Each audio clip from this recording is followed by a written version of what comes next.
दोस्तों, नवरात्रि का महापर्व बहुत ही शुभ और मंगलकारी माना जाता है। नवरात्रि के पूरे 9 दिन गंगा जल की हर एक बूंद की तरह पवित्र माने जाते हैं। ये शुभ समय भक्तों के जीवन में खुशियों की सौगात लेकर आता है। दोस्तों, आपको बता दें, 2023 में इस साल मां दुर्गा हाथी पर सवार होकर पृथ्वीलोक में पधारेंगे। शास्त्रों में वर्णित है तथा मान्यताओं के अनुसार अगर शारदीय नवरात्रि पर यदि माता दुर्गा का आगमन उनके वाहन सिंह पर नहीं बल्कि हाथी पर होगा, तो मान्यता है कि माता दुर्गा का हाथी पर सवार होकर आना बहुत ही शुभ और कल्याणकारी माना जाता है। जीवन सुखमय हो जाता है, भक्ति का भरपूर लाभ भक्त जनों को मिलता है। दोस्तों, इस बार नवरात्रि पूरे 9 दिनों तक मनाई जाएगी, न एक भी दिन कम न ज्यादा, पूरे 9 दिनों तक मनाई जाएगी। मां शेरावाली की विशेष रूप से पूजा आराधना की जाएगी। शारदीय नवरात्रि का महापर्व इस बार 2023 में 15 अक्टूबर दिन रविवार से शुरू होकर 23 अक्टूबर सोमवार के दिन समाप्त होंगे। ऐसे में शारदीय नवरात्रि पर माता दुर्गा की कृपा पाने के लिए कलश स्थापना का शुभ मुहूर्त है। 15 अक्टूबर को दिन में 11:44 से दोपहर 12:30 तक कलश स्थापना का शुभ मुहूर्त रहेगा। महाव्रत में की गई पूजा बहुत ही शुभ मानी जाती है। इससे समस्त देवी देवताओं की कृपा प्राप्त होती है और पूजा पाठ का फल कई लाख गुना प्राप्त होता है। ऐसे में जो व्यक्ति नवरात्र आने से पहले घर से ये चीजें बाहर कर देता है, तो उसके घर में मां वैष्णो का होगा आगमन, माता लक्ष्मी का होगा वास, मां शेरावाली आपकी झोली खुशियों से भर देंगे। इसीलिए नवरात्र आने से पहले घर से ये चीजें फौरन हटा दें। दोस्तों, आज हम कुछ ऐसे ही गलतियों के बारे में जानेंगे जो अगर आपके घर में भी होती है तो माता लक्ष्मी कभी नहीं करती ऐसे घर में प्रवेश। फिर चाहे आप कितने ही पूजा पाठ कर लो, माता लक्ष्मी ऐसे घर में कभी नहीं आती। ऐसे घर से देवी देवता भी हमेशा रहते हैं नाराज। दोस्तों, पूरी जानकारी को देखने के लिए इस वीडियो को अंत तक जरूर देखें। सच्ची श्रद्धा से कमेंट बॉक्स में लिखें जय मां लक्ष्मी। मां लक्ष्मी के लिए एक लाइक तो बनता है। दोस्तों, सबसे पहले नवरात्रि के पहले ही मंदिर की अच्छी तरह से साफ सफाई कर लें। मंदिर के अंदर अगर पुरानी मालाएं हैं, टूटी फूटी मूर्तियां हैं, उसके साथ ही खाली माचिस की डिब्बी रखे हुए हैं, तो उन्हें बाहर फेंक दें तथा खंडित मूर्ति को किसी नदी में प्रवाहित कर दें। घर में छोटे बच्चों को नवरात्रि का व्रत नहीं रखना चाहिए। इससे उनकी जान को खतरा हो सकता है, क्योंकि इस व्रत में शरीर को अधिक शक्ति की जरूरत होती है। माता शेरावाली की तस्वीर अगर कांच के फ्रेम की है और वह हल्की सी भी अगर टूटी हुई हो, तो ऐसी कांच को बदलवा लें या ऐसी तस्वीर को जल में विसर्जित कर दें। टूटी मूर्ति की पूजा करने से, टूटी तस्वीर की पूजा करने से आपकी श्रद्धा, भक्ति व्रत आदि सब टूट जाता है, आपका व्रत खंडित हो जाता है। दोस्तों, नवरात्रि के 9 दिन बहुत ही पवित्र होते हैं। नवरात्रि के 9 दिनों घर को साफ सुथरा और पवित्र रखना अति आवश्यक है। इसीलिए नवरात्रि के 9 दिनों में ब्रह्मचर्य का पालन किया जाता है और तामसिक भोजन ग्रहण नहीं किया जाता। नवरात्रि के 9 दिनों में माता रानी के भक्तों को प्याज, लहसुन, मांस, मदिरा और अंडे से दूर रहना चाहिए। अधिकतर भक्त नियम का पालन भी करते हैं, लेकिन वह एक गलती कर बैठते हैं। वो नवरात्रि के 9 दिनों में अपने घर इन अपवित्र चीजों को रख लेते हैं। ऐसा भूलकर भी नहीं करना चाहिए। भागवत पुराण के अनुसार नवरात्रि के 9 दिनों तक माता रानी अपने भक्तों के घर में वास करती है। अगर आप भी चाहते हैं कि माता रानी आपके घर में वास करें, तो आप अपने घर के वातावरण को पवित्र रखें और नवरात्रि शुरू होने से पहले ही अपने घर से प्याज, लहसुन, मीट, अंडा और मदिरा को बाहर निकाल दें। अपने घर को साफ रखें। इन वस्तुओं को घर से बाहर निकालने के बाद अपने घर में गंगा जल का छिड़काव अवश्य करें। भगवत गीता में भगवान कृष्ण कहते हैं, बगैर गंगा जल छिड़काव कोई भी मंगल कार्य सफल नहीं माना जाता। गंगा जल का छिड़काव स्वयं भगवत गीता में श्री कृष्ण ने बताया था। अगर आपके घर में गंगा जल न हो तो मार्केट से गौमूत्र ला सकते हैं और गौमूत्र लाकर आप गौमूत्र का अपने घर में छिड़काव करें। बस थोड़ा सा पानी में डाल लें, इससे आपके घर का वातावरण पवित्र हो जाएगा। घर में मौजूद नकारात्मक ऊर्जा भी नष्ट हो जाएगी और जिस घर में वातावरण पवित्र होता है और नकारात्मक ऊर्जा नहीं होती, वह माता रानी का वास सदैव होता है। नवरात्रि के पहले आप अपने पूरे घर की अच्छी तरह से साफ सफाई कर लें। घर में जो भी फालतू सामान है, फटे पुराने कपड़े, उन्हें बाहर निकाल दें। घर में बेकार पड़ा सामान नकारात्मक ऊर्जा लाता है, इसीलिए गंदगी बिल्कुल भी न करें। धूप दीप जलाकर वातावरण को स्वच्छ रखें। दोस्त, माता के आगमन के लिए घर का दरवाजा जरूर सजाना चाहिए। इससे माता आकर्षित होती है और घर के द्वार में प्रवेश करती है। मां के आगमन के लिए द्वार को फूलों से सजाना। दोस्तों, कई लोग ऐसे हैं जो माता रानी की चौकी कागज बिछाकर बनाते हैं, जो कि बिल्कुल गलत माना गया है। माता की चौकी के लिए आप नीचे लाल कपड़ा बिछाएं। काला कपड़ा और सफेद कपड़ा भूलकर भी नहीं बिछाना चाहिए।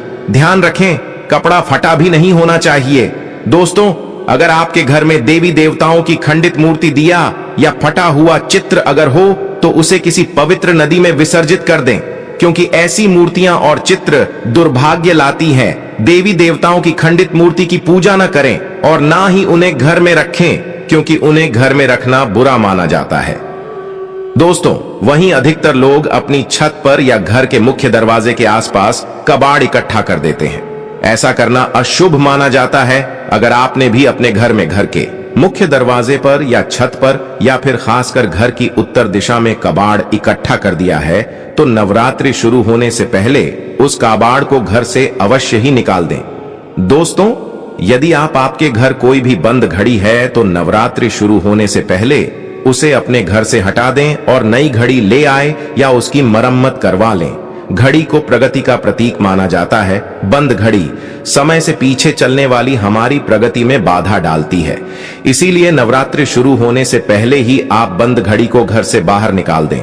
दोस्तों, अगर आपके घर के मंदिर में किसी भी तरह का कोई फालतू सामान रखा है, जैसे कि सड़े गले फूल, अगरबत्ती, धूप बत्ती के डिब्बे या माचिस आदि के डिब्बे, या कोई भी खाली पैकेट मंदिर में न रखें, या फिर कोई फटी पुरानी धार्मिक पुस्तक या भगवान के कोई भी पुराने कपड़े जो खज गए हैं, या मुकुटमाला जो खराब हो गई है, तो उन्हें आप जितना जल्दी हो सके अपने मंदिर से हटा दी। नवरात्रि से पहले आप अपने मंदिर की और मंदिर के आसपास की साफ सफाई अवश्य ही करें, तभी माता रानी की चौकी स्थापित करें। इसके साथ ही आप अपने धन रखने के स्थान की सफाई भी अवश्य करें, क्योंकि नवरात्रि के दौरान मां लक्ष्मी भी गृह प्रवेश करती है।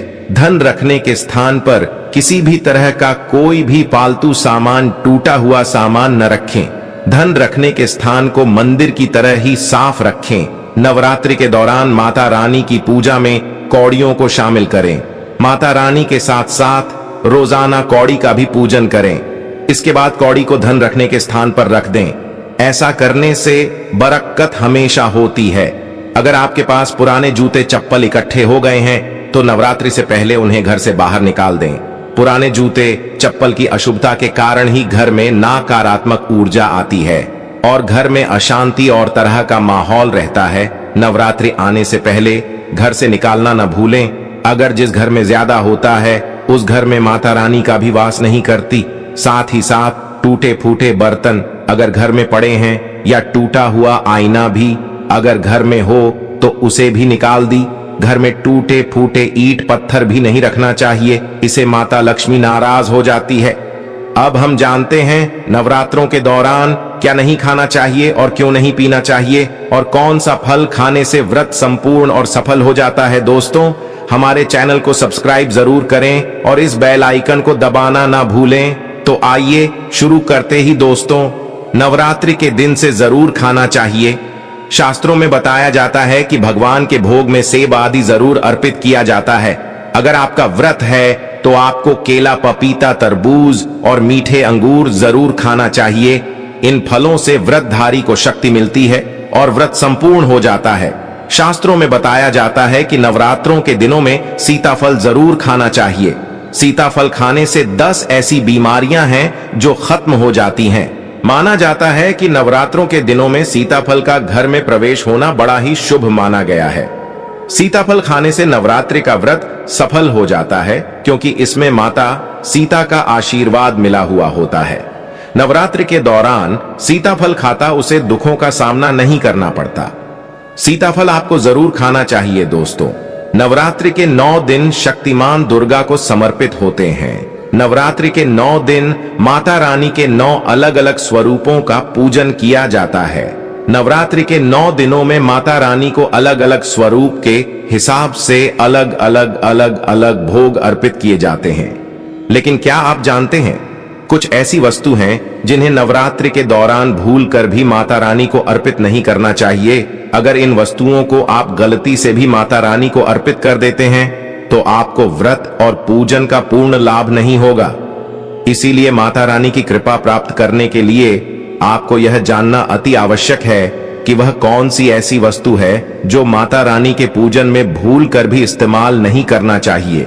तो आइए मां का जयकारा लगाते हुए वीडियो को शुरू करते हैं दोस्तों। नंबर 1, नवरात्रि के दौरान शादीशुदा महिलाओं को सफेद कपड़े पहनकर पूजा पाठ नहीं करना चाहिए। साथ ही साथ काले कपड़े भी नहीं पहनना चाहिए, इससे पूजा व्रत आदि खंडित हो जाती है। माता की चौकी जब आप लगाएं तो उसके नीचे कागज नहीं लगाना चाहिए। माता की चौकी हमेशा लाल कपड़ा बिछाकर ही बनाना चाहिए। हमेशा याद रहे, नवरात्रों के इन 9 दिनों तक व्रतधारी को अपना आसन चौकी के आगे ही लगाना चाहिए और मंदिर को नवरात्रों के दौरान अकेला नहीं छोड़ा जाता। बहुत ही अशुभ माना जाता है। इससे दुर्गा माता नाराज हो जाती है और हमेशा के लिए चली जाती है। दोस्तों, नंबर 2, नारियल। हिंदू धर्म में नारियल को समृद्धि, धन, श्रद्धा और सम्मान का सूचक माना जाता है। नारियल को श्रीफल भी कहा जाता है। नारियल को सुख समृद्धि में वृद्धि करने वाला माना जाता है। नारियल का हर मांगलिक कार्य में विशेष महत्व होता है। जैसे कि आप सभी जानते हैं कि माता रानी के कई मंदिरों में नारियल से बलि भी दी जाती है और माता रानी के पूजन में नारियल का इस्तेमाल हम सभी करते हैं। खासकर कलश की स्थापना नारियल रखकर ही की जाती है। माता रानी के पूजन में हम नारियल इस्तेमाल करते समय कुछ गलतियां कर बैठते हैं दोस्तों। नारियल कई प्रकार के होते हैं, एक हरा, दूसरा सूखा, जिसके अंदर पानी होता है। जिस नारियल के अंदर पानी होता है, माता रानी के पूजन में सदैव पानी वाला और जटा वाला नारियल ही इस्तेमाल करें। नारियल का पूर्ण होना चाहिए। नारियल चटका हुआ या टूटा हुआ नहीं होना चाहिए, क्योंकि साबुत नारियल ही पूर्ण और पवित्रता का प्रतीक होता है। साबुत नारियल ही सुख समृद्धि का प्रतीक होता है। साबुत नारियल को ही श्रीफल यानी कि मां लक्ष्मी का फल कहा जाता है। नवरात्रि में माता रानी के कलश की स्थापना करते समय जटा वाला यानी पानी वाला नारियल ही कलश पर स्थापित करना चाहिए। साथ ही यह ध्यान रखना चाहिए कि नारियल को सदैव कलश के ऊपर लेटा कर रखना चाहिए। घट स्थापना करते समय कभी भी नारियल को खड़ा करके नहीं रखा जाता। नारियल को सदैव लेटाकर कलश के ऊपर रखा जाता है। साथ ही नारियल को स्थापित करने से पहले आप नारियल को लाल कपड़े में लपेटकर उस पर लाल चुनरी ओढ़ाकर आप नारियल को कलश के ऊपर स्थापित करें। शास्त्रों के अनुसार कलश के ऊपर जब सही तरीके से नारियल रखा जाता है और सही प्रकार का नारियल रखा जाता है, तब यह व्रत और भोजन का पूर्ण फल प्राप्त होता है। यह भी ध्यान रहे कि महिलाएं माता रानी को नारियल अर्पित कर सकती है, लेकिन कभी भी माता रानी के सामने नारियल को भूलकर भी नहीं वदेरना, क्योंकि नारियल बीज रूप होता है और स्त्रियां बीज रूप से ही शिशु को जन्म देती हैं। इसीलिए कभी भी महिलाओं को नारियल नहीं तोड़ना चाहिए। नवरात्रि में माता रानी का व्रत और पूजन किया जाता है, लेकिन नवरात्रि के दौरान सबसे ज्यादा महत्व होता है कन्या पूजन का। दोस्तों, माना जाता है व्रत और उपासना से माता रानी इतना पसंद नहीं होती है जितना कि कन्या पूजन से होती है। नवरात्रि में छोटी छोटी कन्याओं को माता रानी का स्वरूप माना जाता है। कन्याओं को भोग लगाया जाता है, उन्हें प्रसन्न किया जाता है और बदले में आशीर्वाद मांगा जाता है। कन्याओं को प्रसन्न करने के लिए गिफ्ट आदि उपहार वगैरह दिए जाते हैं। माना जाता है अगर कन्याओं को कोई भेंट दी जाए और उसे खुशी खुशी स्वीकार कर ली तो इसका मतलब है माता रानी अर्थात माता वैष्णो ने भेंट स्वीकार कर ली। जिन पर कन्याएं प्रसन्न होती हैं तो समझो उन्हें माता रानी का आशीर्वाद मिल गया और माता रानी की कृपा से उन्हें मुंह मांगा वरदान प्राप्त होता है। नवरात्रि में 2 साल से लेकर 10 साल तक की कन्या का पूजन होना चाहिए। अष्टमी अथवा नवमी को कन्याओं के पैर धोकर भोजन कराना, उपहार आदि देना श्रेष्ठ माना जाता है। आपके घर में संपन्नता बनी रहे तथा धन की कोई भी कमी न हो, कन्याओं को कोई सुंदर गिफ्ट दे सकते हैं। शास्त्रों में बताया जाता है कि कन्या जितना खुश होती है, माता रानी उतना ही जल्द फल की प्राप्ति प्रदान करती है।